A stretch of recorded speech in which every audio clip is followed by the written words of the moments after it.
G'day folks, and welcome to the Off-Road Adventure Show. You know, we have a saying here that the best adventures start in your own backyard. And when my old mate Vic from Great Divide Tours invited us to take a look around his neck of the woods, well, we jumped at the chance. So let's go find out what's in Vic's backyard. Also on the show this week, Starlow's going back to his roots and showing us some jetty fishing, Caroline's hang gliding over the stunning Gold Coast hinterland, and Adrian has a top-notch paella that'll make your mouth water. From the sea to the desert mountains covered in snow, from the crisp blue sky to all the mud below, we'll take you where the fish are always on the go. Gonna show you lots of places no one else will ever know. So get out of your house, it ain't very hard. All the best adventures start in your own backyard. The Off-Road Adventure Show.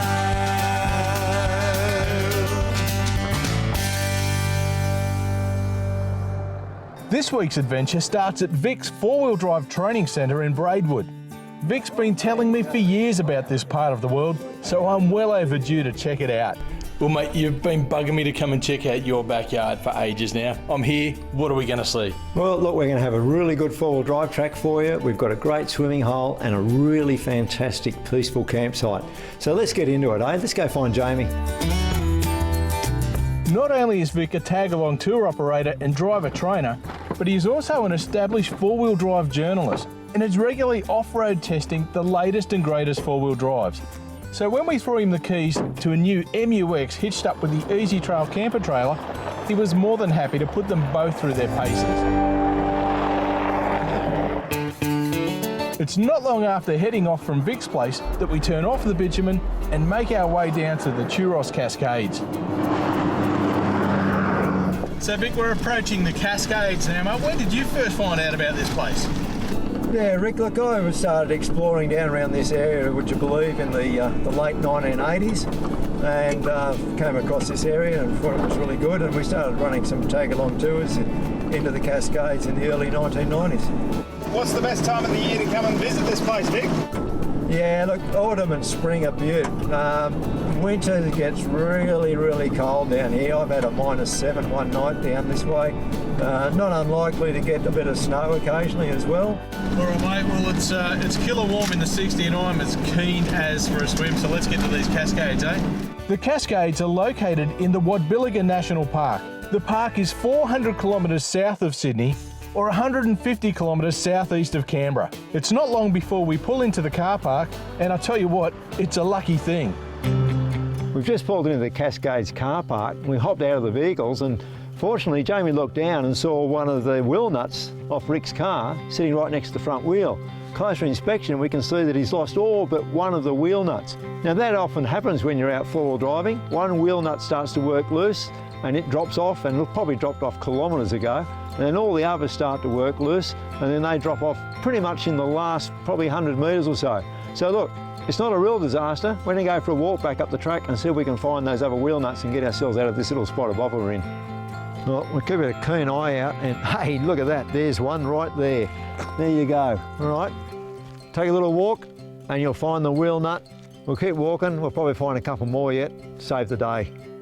We ended up with 4 wheel nuts. Normally there's 6, but that's going to get us out of trouble. We'll steal one off one of the other wheels, put it on. We'll keep checking them every so often. We'll get back into town and get some replacement wheel nuts. Good idea to carry some with you when you're doing a big trip though. With all 4 wheels secure, it was finally time for our swim. From the car park, it's only a short stroll to the viewing platform where you can see the falls flowing into the gorge and swimming holes. The falls are actually part of the Coorong River, and if you're in the area, they're definitely worth a look. If it's a hot day like today, the icy water will cool you down quickly. The water today is about 18 degrees, and if you can brave it for long enough, there's some good fun to be had in here.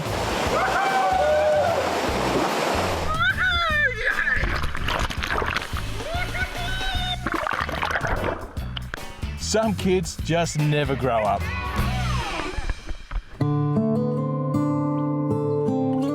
The Cascades has a great little campsite, so we agreed to set up here for the night.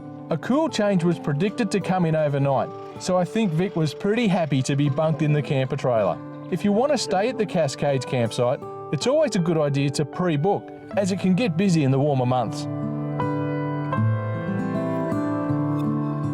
The next morning, we awoke to a totally different scene. The cool change had come in and brought with it some low cloud which engulfed the entire area. You know, one of my favourite things about camping is mornings like this. It's so peaceful, it's quiet, and it's absolutely beautiful. Now here's a bit of a tip. If you're like us and you've got to put your gear away wet, what you need to do, especially if you've invested in quality gear like we have, is put it back up to dry as soon as you possibly can. That way you're going to avoid things like mould and just general deterioration. Many of us four-wheel drivers want to give our vehicles a good challenge, and Vic has a great little track up his sleeve for us to check out. Apparently this one was going to get steep and rocky, so Vic decided to leave the camper trailer somewhere safe and return for it later. Driving the Badger Trail at any time is pretty, but doing it surrounded in low cloud adds a whole different element. As we climb ever upward, the cloud layer disappears behind us and we find ourselves with a pretty gnarly little hill climb. Now this looks like fun. Just keep a steady throttle, that's pretty good. Nice work, mate. Yeah, that's a nice little climb. It's a little bit scrabbly halfway up, but you know, just a steady throttle, you boys will be fine. I'd be throwing some rocks back, I reckon, Rick. Yeah, I'm going to keep my distance, mate. Last thing I want is some of that shaly stuff in my windscreen.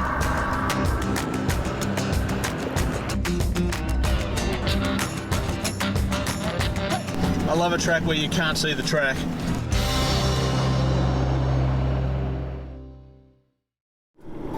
G'day, it's Vic Whitman here. I've been four-wheel driving for over 30 years and I've been a judge for four-wheel drive of the year for over 10 years. I'm driving the Isuzu Mux today and we're towing a trailer off-road. And I'll tell you what, it's doing it really easily. The power to weight ratio is great. You certainly don't feel the trailer very much at all on the back of the car. The automatic transmission's geared nicely and in low range it still pulls really well off-road. Isuzu Mux in a towing situation like this, absolutely brilliant. Jamie and I are checking out the Wadbilliga National Park and its surrounds with our mate Vic Whitman, who lives in the area. We've just made it to the summit of the Badger Trail, and only a short walk from here, we reach the Badger Trig Point. Oh, look at this place. Oh, check this out, eh? Look at that, we're above the clouds. There's rain down in the valley there. Look out this way. All the coastal cloud, the whole coast down there is covered in cloud.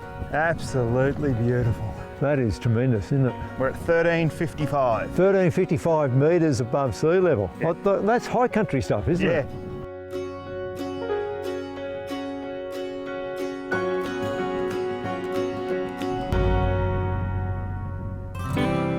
After taking in the sights from this amazing vantage point, it was time to hook up the trailer again and make tracks for Conway's Gap.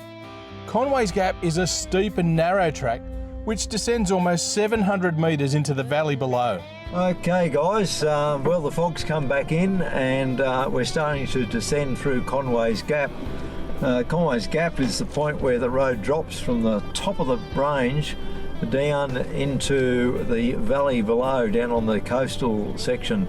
And we're getting all this fog coming through here because you've got the warm moist air from the coast suddenly rising up the edge of the escarpment and just condensing. Doesn't it look brilliant? Mate, this is genuinely spectacular. This is something else.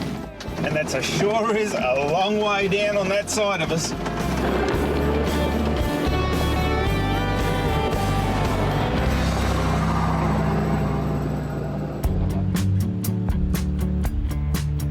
Unfortunately, this is where we had to part ways with Vic, but not before he gave us some directions to a pretty cool place to spend the night. Well mate, I understand you've got somewhere else to be, but thanks so much for showing us around. It's been incredible. No, it's been my pleasure. Yeah, look, I've got to duck off and do some driver training up at the driver training centre at Braidwood, but what a magic couple of days we've had. No worries, but look, you've given me some instructions for Alexander's hut, and looking at this weather mate, it's probably not a bad idea. I think it's going to get pretty wet and cold tonight, so at least in there you'll be safe, dry and warm. No worries mate, well thanks again. Go on you Rick. We'll catch up soon, eh? Have a great time mate. Cheers. Alexander Hut is a timber slab hut that was occupied right up until the 1980s. Today, it's used as a great place to take shelter or spend the night for bushwalkers or travellers like us. I'll tell you what, it's places like this that keep me coming out and exploring time and time again. You know, yesterday I didn't even know this joint existed, and today I'm going to be camping here. I reckon it's time to go get the fire going. Catch you next time.